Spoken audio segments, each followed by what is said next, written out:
সকলোকে শুভ ৰাতিপুৱা।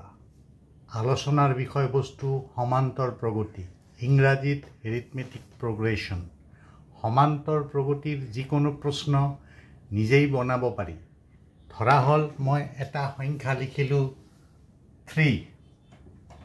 3ৰ লগত 2 যোগ কৰিলে কি হ'ব? 3ৰ লগত 2 যোগ কৰিলে হ'ব 5। আকৌ যদি 2 যোগ কৰোঁ কিমান হ'ব?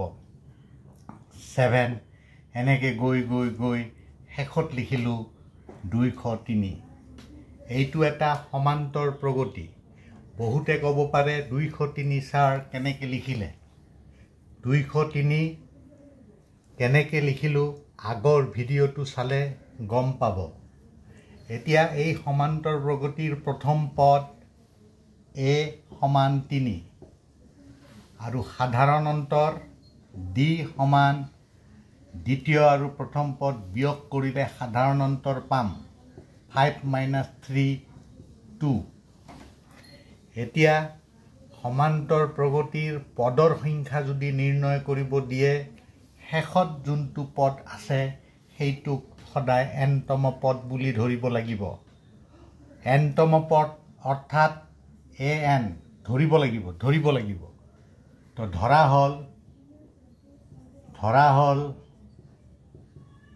n-তম পদ হ'ল an সমান শেষৰ পদটোক n-তম পদ ধৰিব লাগিব যদি পদৰ সংখ্যা নিৰ্ণয় কৰিব দিয়ে। আৰু n-তম পদৰ সূত্ৰ এটাই, a প্লাছ n-তম পদ মানে n-1 × d আৰু ইকুৱেলৰ তলত ইকুৱেল হ'ব আৰু 203ৰ তলত 203 হ'ব। এতিয়া এৰ মান পাইছোঁ 3, ইয়াতে 3 বহিব প্লাছ n-1 টো n-1 থাকিব। তাৰপিছত ডিৰ মান 2 সমান 203। এতিয়া 3টো সিফালে পক্ষান্তৰ কৰিম, ট্ৰেন্সফাৰ কৰিম।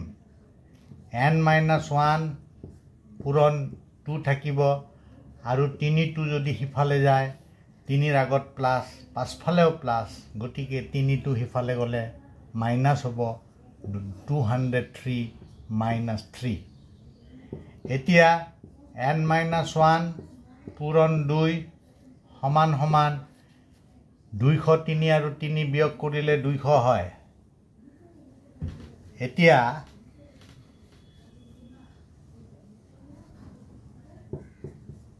2ৰ আগত পূৰণ চিন আছে, 2টো ট্ৰেন্সফাৰ কৰিলে, পক্ষান্তৰ কৰিলে হৰণ হ'ব n-1 সমান ওপৰত 200 তলত 2।